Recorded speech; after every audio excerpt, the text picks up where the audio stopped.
क्या हाल है दोस्तों। ये वीडियो बहुत इंपॉर्टेंट होने वाला है उन सभी लोगों के लिए जो 2021 वाले नाइट्रो 5 का वेट कर रहे हैं। इस वीडियो में मैंने सारी रेलेवेंट इन्फॉर्मेशन कंटेन करी है जिससे आपको पता चलेगा कि इस लैपटॉप में क्या अपग्रेड हुआ है।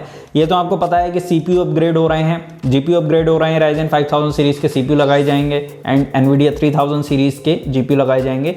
लेकिन इसके अलावा और क्या क्या अपग्रेड हो रहा है। सो अगर आप इंटरेस्टेड हैं इस वीडियो में, मतलब इस टॉपिक में, तो आप इस वीडियो को लास्ट तक देख सकते हैं क्योंकि इस वीडियो में सारी रेलेवेंट इन्फॉर्मेशन डाली गई है, अभी तक की जो बेस्ट इन्फॉर्मेशन है जो अवेलेबल है। चलिए फटाफट करते हैं वीडियो को शुरू, लेकिन उससे पहले हो जाए मेरा इंट्रो। नमस्कार, मेरा नाम है अरुण, आप देख रहे हैं technical drops, learn something technical which is important for you.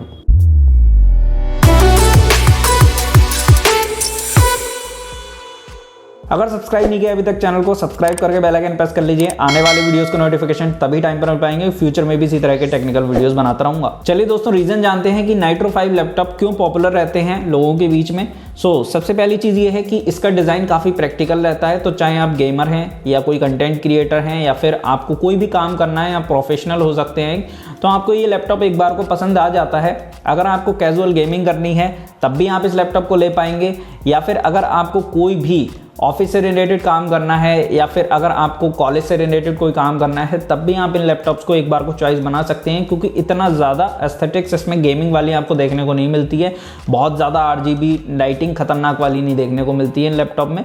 तो नॉर्मल से लैपटॉप हैं, लुक भी काफ़ी डिसेंट सा रहता है। दूसरी चीज़ ये है कि नाइट्रो 5 के थर्मल्स काफ़ी अच्छे रहते हैं। लोगों को बहुत ज़्यादा मशक्कत नहीं करनी पड़ती है कि भाई इस लैपटॉप का थर्मल सिस्टम अच्छा है या नहीं है। लोगों को पहले से ही बात पता होती है और आपको फिर कुछ और चीज़ें देखनी होती हैं, ना कि थर्मल सिस्टम पे बहुत ज़्यादा ध्यान देना होता है जब आप इन लैपटॉप्स को चूज करने का मन बनाते हैं। तो तीसरी चीज़ ये है कि गेमिंग लुक्स तो अच्छे हैं ही इस लैपटॉप के, तो जितने भी गेमर्स हैं उनको ये लैपटॉप काफ़ी पसंद आता है, क्योंकि थोड़ा सा स्टडी भी है लैपटॉप और ओवरऑल जो लुक है इस लैपटॉप का थोड़ा सा गेमरी लुक आता है। तो इस वजह से ये लैपटॉप जो है गेमर्स को पहली नज़र में ही पसंद आ जाता है। ओवरऑल इस लैपटॉप की जो स्पेक्स हैं वो काफ़ी बैलेंस सी रहती हैं, इस वजह से लोगों को ये काफ़ी पसंद आ जाते हैं। जैसे कि इसमें RGB कीबोर्ड भी आपको देखने को मिल जाता है। मतलब जो छोटी छोटी चीज़ें हैं ना, जो कई बार आपको दूसरे ब्रांड में नहीं देखने को मिलती हैं, कभी कुछ कम हो जाता है कभी कुछ कम हो जाता है, तो वो ऐसा इस लैपटॉप के साथ नहीं है। जैसे कि इसमें हाई हर्ट्ज डिस्प्ले का ऑप्शन आपको हमेशा देखने को मिल जाता है। तो इस वजह से ये जो लैपटॉप है ये लोगों के बीच में काफ़ी ज़्यादा पॉपुलर हो गए हैं और एसर का नाम चलता है गेमिंग लैपटॉप के मामले में। तो सबसे पहले हम अपनी स्क्रीन पर देख पा रहे होंगे कि ये जो बार्स आपको दिखाई दे रहे हैं ना लेफ्ट और राइट साइड में, ये एसर ने रिमूव कर दिए हैं। तो अब इनको हटा दिया गया है और इसका जो लुक है वो काफ़ी सिंपल सा लुक रख दिया गया है। जैसे कि आप देख पा रहे होंगे अपनी स्क्रीन पर, अब ये थोड़ी सी बीच में डाली गई हैं ये लाइंस और साइड से रिमूव कर दिया गया है और पूरा एकदम सिंपल सा लुक कर दिया है। तो ये काफ़ी डिसेंट सा लुक हो गया है अब इस लैपटॉप का। एक और चेंज किया गया है इस लैपटॉप में, जैसे कि आप देख पा रहे होंगे अपनी स्क्रीन पर, यहाँ आप देखिए कि 2020 वाले मॉडल में आपको रेक्टेंगुलर स्ट्रिप दिखाई दे रही है एक चारों तरफ ट्रैक पैड के, लेकिन 2021 में उस रेड स्ट्रिप को, रेड लाइन को चारों तरफ जो हमारा ट्रैक पैड है उससे रिमूव कर दिया गया है। तो ये एक चेंज किया गया है जो इस लैपटॉप को और ज़्यादा एनहेंस वाला लुक देता है, बहुत अच्छा लुक देता है अभी ये इस लैपटॉप को। 2020 में इस लैपटॉप के 4 जोन RGB कीबोर्ड वाले फीचर को बहुत ज़्यादा पसंद किया है लोगों ने, तो इस वजह से इसकी एक थोड़ी सी अलग सी पहचान बन गई है 4 जोन RGB कीबोर्ड की वजह से। तो कुल मिला के देखा जाए दोस्तों, लास्ट ईयर वाले मॉडल से बहुत ज़्यादा चेंज नहीं किया गया है, कुछ थोड़े थोड़े से चेंज किए गए हैं इस लैपटॉप के अंदर।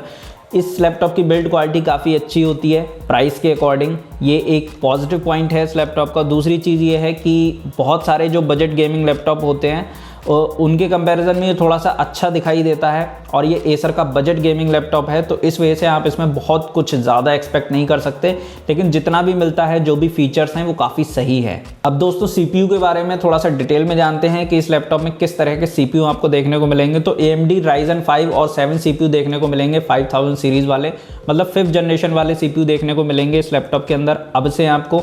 और इस CPU में क्या स्पेशलिटी है वो मैं आपको बताता हूँ। जैसे कि इन CPUs में मैक्सिमम आपको 8 कोर्स देखने को मिल जाएंगे।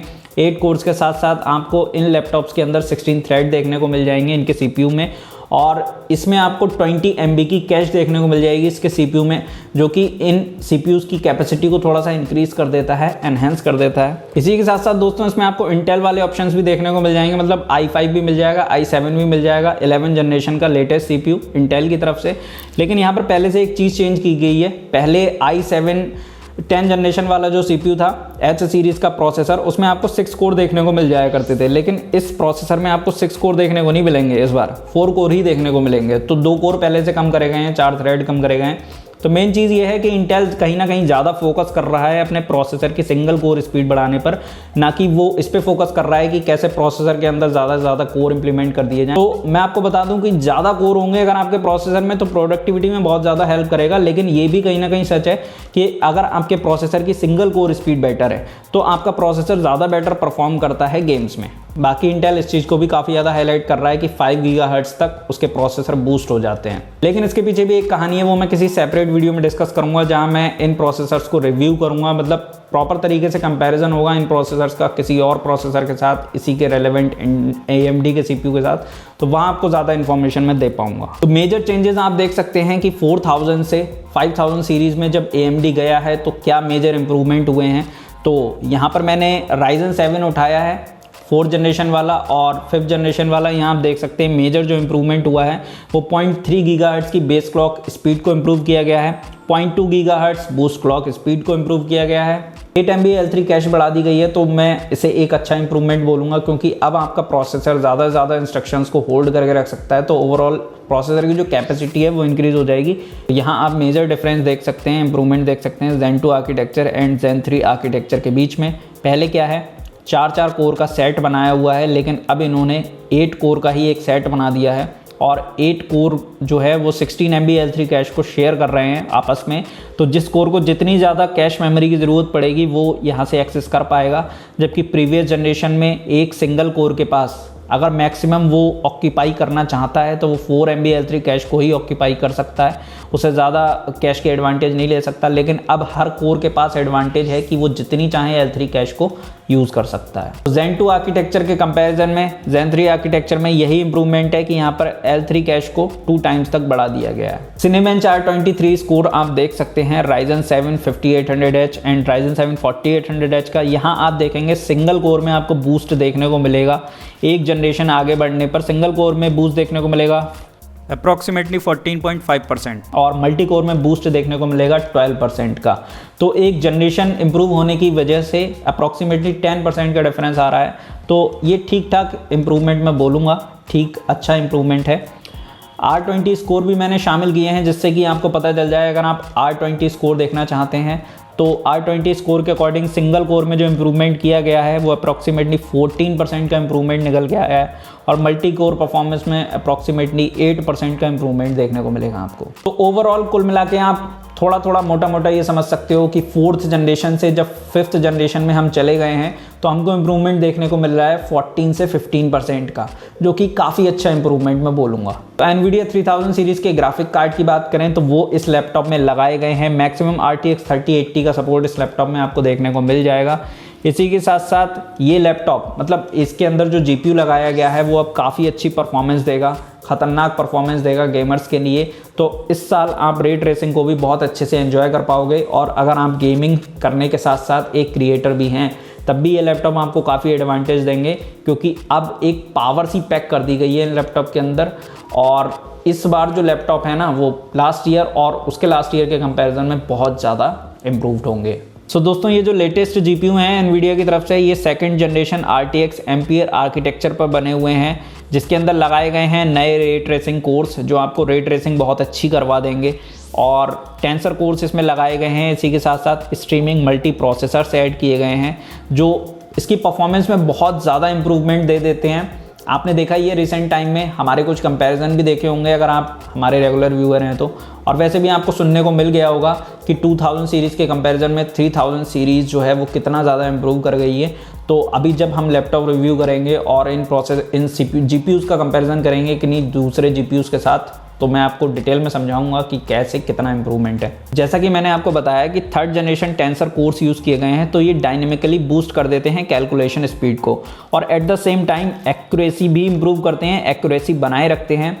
रे ट्रेसिंग के जो कोर्स लगाए गए हैं इसके अंदर बढ़ाकर, तो रे ट्रेसिंग ये बहुत अच्छी करवा देंगे, और रियल लाइफ लाइटिंग इफेक्ट्स देखने को मिलेंगे ड्यूरिंग द गेमिंग, जो आपके विजुअल एक्सपीरियंस को काफ़ी एनहांस कर देंगे। इसी के साथ साथ इसमें आपको मतलब 3000 सीरीज़ के ग्राफिक कार्ड में आपको फ्रेम रेट्स काफ़ी ज़्यादा देखने को मिलेंगे प्रीवियस जनरेशन के कंपैरिजन में, क्योंकि यहाँ पर DLSS जो टेक्नोलॉजी है, डीप लर्निंग सुपर सैम्पलिंग, ये एक स्मार्ट टेक्निक है फ्रेम रेट्स को बढ़ा देती है, उसी के साथ साथ जो फ्रेम्स की क्वालिटी है ना वो भी कम नहीं होने देती है। तो अब आप थोड़ा थोड़ा ये समझ सकते हो कि ये लैपटॉप जो है वो डेस्कटॉप लेवल परफॉर्मेंस कहीं ना कहीं दे देंगे, काफ़ी अच्छी परफॉर्मेंस दे देंगे। अब क्योंकि ग्राफिक कार्ड काफ़ी इंप्रूव हो गए हैं प्रीवियस जनरेशन के कंपैरिजन में, तो इस वजह से आप लेटेस्ट से लेटेस्ट AAA टाइटल को एंजॉय कर सकते हैं अच्छे फ्रेम्स पर सेकंड पर, और कहीं ना कहीं आपके लैपटॉप अब फ्यूचर प्रूफ हो जाएंगे इस जनरेशन से। स्क्रीन साइज की बात करें इस लैपटॉप की तो 15.6 इंच एंड 17.3 इंच दोनों साइजेस में ये लैपटॉप आपको देखने को मिल जाता है। रिजोल्यूशन की बात करें तो 1080p एंड 1440p दो तरह के रिजोल्यूशन में ये लैपटॉप आपको देखने को मिलेगा। 1080p तो पहले भी आता था। तो यहाँ पर जो क्वाड HD रिजोल्यूशन है इसमें आपको मैक्सिमम जो रिफ्रेश रेट देखने को मिल सकता है वो है 360 हर्ट्ज़, मैक्सिमम 360 हर्ट्ज़ का डिस्प्ले मिल जाएगा, और मीडियम आपको 165 हर्ट्ज़ का डिस्प्ले में देखने को मिल जाएगा, और कहीं ना कहीं 144 हर्ट्ज़ वाले भी होंगे, और इससे नीचे तो ये लैपटॉप रखा नहीं जाता है, फिर 60 हर्ट्ज़ रखा जाता है, तो हो सकता है वो वाले वेरिएंट भी एसर इंट्रोड्यूस करें। अब से दोस्तों इस लैपटॉप के डिस्प्ले में आपको 3 मिलीसेकंड का रेस्पॉन्स टाइम भी देखने को मिलेगा, और कलर गैमेट वही रहेगा 45% NTSC, क्योंकि यहाँ पर कोई भी इंफॉर्मेशन नहीं दी गई है कि ये लोग कलर गैमेट इंक्रीज कर रहे हैं नहीं कर रहे हैं, तो 45% आप मान के चलो कि इतना ही आपको मिलेगा। अप्रॉक्सीमेटली 60% sRGB रहेगी इन लैपटॉप की स्क्रीन में।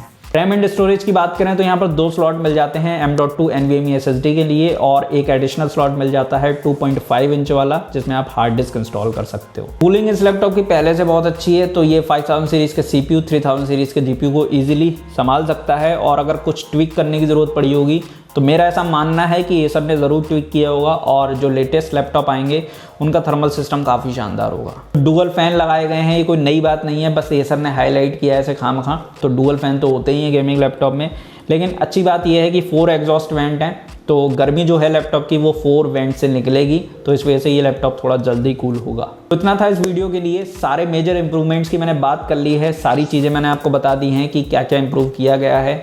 और लॉन्चिंग की अगर बात करें तो पहले लॉन्चिंग पर इसके एक वीडियो मैंने बना रखा है, मिड मार्च में आप इसकी लॉन्चिंग मान सकते हो। एसर ऑफिशियल्स ने कंफर्म किया है ट्विटर हैंडल से कि मिड मार्च में ये लैपटॉप्स इंडिया के अंदर आ जाएंगे, लॉन्च हो जाएंगे, आप लोग बाय कर पाओगे। तो एग्जैक्टली क्या अवेलेबिलिटी रहेगी, ये लैपटॉप आपको मिल पाएंगे नहीं मिल पाएंगे, और प्रॉपरली ये लैपटॉप मार्केट में बने रहेंगे या नहीं रहेंगे, ये आपको तभी पता चलेगा। अभी तो खैर शॉर्टेज चल रही है बहुत ज़्यादा लैपटॉप की, तो जब आ जाएंगे तो मिलेंगे नहीं मिलेंगे ये मैं कंफर्म नहीं कर सकता एग्जैक्टली, क्योंकि वो पूरी तरह से कंपनी ने कितना स्टॉक बनाया है उस पर डिपेंड करेगा। लेकिन हाँ, एक होप है कि लैपटॉप्स मिलेंगे और धीरे धीरे करके ये शॉर्टेज खत्म की जाएगी मार्केट से। बाकी प्राइस की अगर बात करें तो कुछ भी नहीं बोल रहा हूँ मैं प्राइस के बारे में, अभी आप आने का वेट कीजिए, क्योंकि 1-2 लैपटॉप्स के प्राइस अनाउंस हो जाएंगे तो उसी के बाद अंदाज़ा हम लगा पाएंगे बहुत अच्छा वाला, जिससे आपको एग्जैक्टली पता चल पाए कि लगभग कितना तक किस लैपटॉप का प्राइस रह सकता है। लेकिन आप मान के चलो, आपने प्रीवियस टाइम में देखा ही है कि 1650 Ti वाले लैपटॉप का प्राइस अप्रॉक्सीमेटली 80,000 रहा है एसर की तरफ से आने वाले 1650 Ti राइजन 7 के साथ। 4000 सीरीज़ वाले प्रोसेसर वाले लैपटॉप की बात कर रहा हूँ मैं, तो आप खुद ही समझ सकते हो कि जब उसका प्राइस 80,000 अप्रॉक्स रहा, तो इस लैपटॉप का प्राइस जब आएगा तो कम से कम 1 लाख के आसपास होगा कम से कम। सो लेटेस्ट CPU एंड GPU के साथ में जब भी लैपटॉप आते हैं तो उनके प्राइस काफ़ी हाई रहते हैं, तो ये कोई नई बात नहीं है। बेनिफिशियल यही रहता है कि आप प्रीवियस जनरेशन वाले लैपटॉप्स को बाय कर लें, तो वो आपको बेटर वैल्यू प्रोवाइड करते हैं। तो ये एक पॉइंट है, ये आप अपने दिमाग में रख सकते हो। लेकिन प्रीवियस जनरेशन समझ के आप 3rd जनरेशन वाले CPU मत बाय कर लेना, वो सही नहीं रहेंगे। 4th जनरेशन ही आप बाय कर सकते हो। 4th जनरेशन मिनिमम लिमिट में सेट कर रहा हूँ यहाँ पर AMD की तरफ से आने वाले, और अगर इंटेल में चाहिए तो 10th जनरेशन कम से कम बाय करो, 9th जनरेशन के लिए भी मत जाना, 10th जनरेशन कम से कम। तो इतना था इस वीडियो के लिए। उम्मीद करता हूँ आपको वीडियो पसंद आया होगा, अच्छा लगा ये वीडियो तो इस वीडियो को लाइक करिए, चैनल सब्सक्राइब करिए। इस तरह के बहुत सारे वीडियोस आपको हमारे चैनल से मिलते रहेंगे। तो मिलता हूँ मैं आपसे अपने नेक्स्ट वीडियो में किसी शानदार टॉपिक के साथ, किसी अच्छे एनालिसिस के साथ। तब तक के लिए नमस्कार, जय हिंद।